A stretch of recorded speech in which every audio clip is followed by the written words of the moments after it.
Hi everyone, I just wanted to check in with everyone and see how everyone's mathematics studies are going.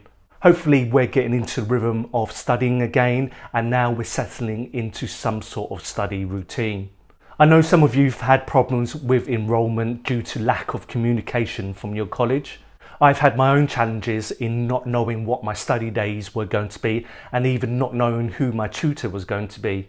I guess most educational establishments are going through this period of change and trying to adjust to the current circumstances that we're living in at the moment.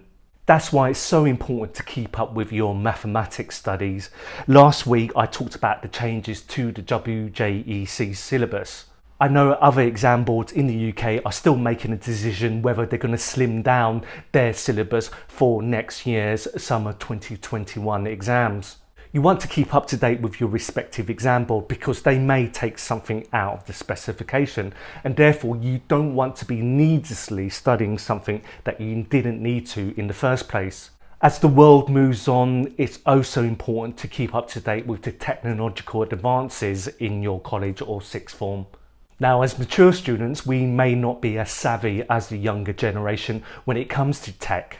That's why you need to get to grips with online learning, as this will become the norm as the world adapts to the changing educational environment. All these new applications and software requires you to implement them into your overall learning. You don't want to be in a position whereby you have to meet an important deadline by submitting your coursework or test and you don't even know how the application or software works. Another important point that you have to understand is that we have to make some sacrifices to get better. There may be some mini sacrifices that you need to make, like not being able to go out in the evenings or socialise with friends because you need to study GCSE or A-level mathematics. You may also need to make some larger, substantial sacrifices to maintain steady progress. When you climb the ladder of success and progress to the top, it only takes one silly mistake to set your progress back substantially. When you fall from a small height, yeah, that's okay, you can pick yourself back up and start climbing again.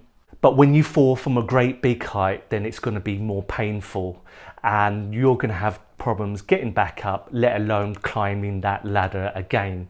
So keep focusing on your mathematics studies.